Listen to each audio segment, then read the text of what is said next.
All right, welcome back to WMMA Now with your host, Chuck Stevenson, coming at you with a fight review. So we're going to Uncasville, Connecticut, to the Mohegan Sun Arena for Bellator 234. We're going to the flyweight division. Valerie Loureda coming in 2-0, taking on Graff coming in at 1-1. So early on in the fight, a definite pattern emerged. Graff was constantly stalking Loureda. Loureda was constantly circling to the right. Graff would come in and she would leave her chin wide open for counters. Loureda definitely stunned her early. Now every time that Graff closed on Loureda, Loureda would land a few punches, back out and reset, and then it went back to what they were doing with Graff stalking Loureda, coming forward, Loureda constantly circling to the right, and Graff just failing to cut off the cage. Now Loureda did land a few big punches and a few kicks landed for her as well in the final 10 seconds of the first. Second round, Graff came out and again was stalking Loureda, and again Loureda was circling, and again every time Graff would come close, Loureda would punch her way out, reset, and begin again. It was basically the same pattern throughout the fight. Wash, rinse, and repeat. There was some clinching going on, but really nothing much would happen in the clinch. Loureda would usually strike her way out of the clinching. Now Graff did start to punch her way in, and Big John McCarthy called her out for this one. When Graff would punch her way in properly, she would punch her way in, get into the pocket, and then she'd stop, and she would just eat shots. I've seen this a lot in fights, and it always, mesmerizes me. It's like the fighter has the plan to get into the pocket, but then once they get there, they don't know what to do. Like they didn't think more than one step ahead at a time. So she would land her shots, get in, and then she would stop and eat the counters.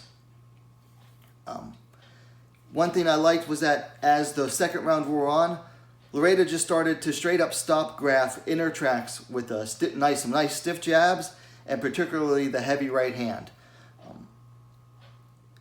Getting down to the end of the fight, roughly 10 seconds, end of the second round, roughly 10 seconds left.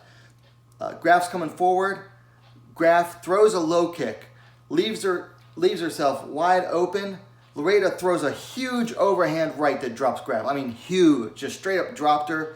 Now, Loureda, of course, pounced on her, followed up with ground and pound, and the referee waved it off as the bell sounded to end the round. Mike Beltran, the referee, said, nope, that's it. So, giving the victory to Valerie Loureda via TKO at 5 minutes of the second round. I liked the game plan by Loureda.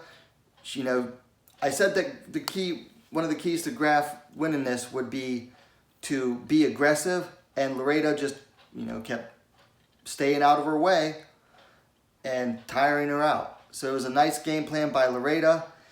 I also thought that Loureda did a nice job of recognizing Graff's tells, and she recognized the openings, because every time Graff would come in, she'd strike her way in, but then she'd leave herself open, and Loureda pounced on that. Now, I did think that Loureda's celebration was a little over the top, a little bit.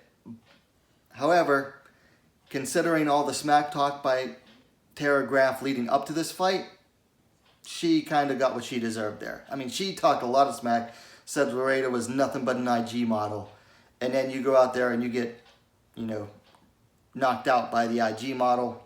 You kind of get what's coming to you.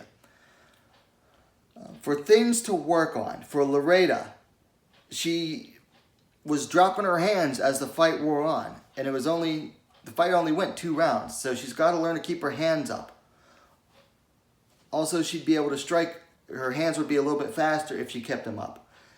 She also needs to learn to sit on her punches more. I thought had she sat on her punches more, she might have gotten Graff out of there faster than she did. Also, she needs to work on her footwork and movement. You can't just circle in the same direction all the time. Eventually, someone's going to cut her off, and she's not going to know what to do. So she's got to work on her footwork some more. For Tara Graff, she needs to learn how to cut off the cage. Had she cut off the cage earlier in the fight, it might have changed the outcome. Fight might have gone on longer. It's hard to say. But had she cut off the cage, just, step to her left a little faster, and like Josh Thompson said, throw some left hooks, she'd have stopped Loureda from circling all the time. Also, her chin was wide open. She never moved her head. You gotta learn some head movement, and you gotta learn to tuck your chin. Now for fights to make. For Tara Graff, I think we all know where she's going. She's going back to the regionals. Obviously, it was a one and done for her. For Valerie Loureda, Bellator has to be careful with her. Because, she's only 3-0 as a pro, and she only had 3 fights as an amateur. Even with, an extensive combat sports background, that's still young, very young MMA career. However, they're also getting a lot of flack about how they're just giving her these easy fights, which is really dumb because, again, she's only 3-0. She only had 3 fights in the amateurs before that. So I think they should give her a little bit of a step up, preferably someone with a winning record, but not like too big. My first proposal would be Emily King. Emily King is 4-3.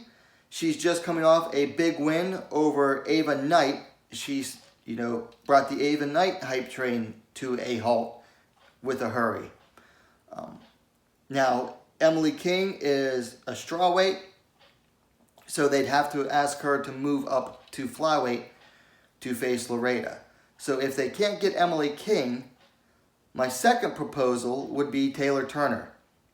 Now, Turner does not have the winning record that King has. Granted, King's record, when you actually look at it, isn't that impressive, but it's at least a winning record.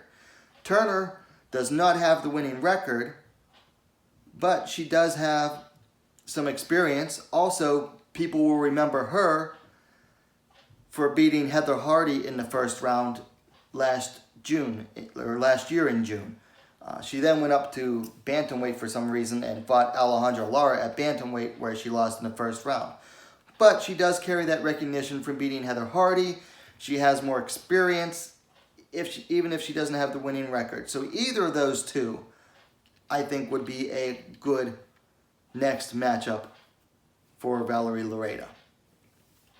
Okay, so those are my thoughts on the fight. I thought it was a nice little fight there. You got to understand, you got a fighter coming in who's 2-0, coming in against a fighter who's 1-1.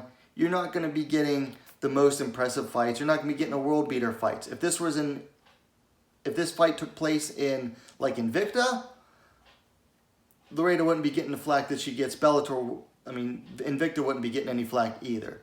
Largely due to this being the quote-unquote, second largest promotion in the world, or at least in North America, by default, Bellator and Valerie Loureda are getting a lot of crap.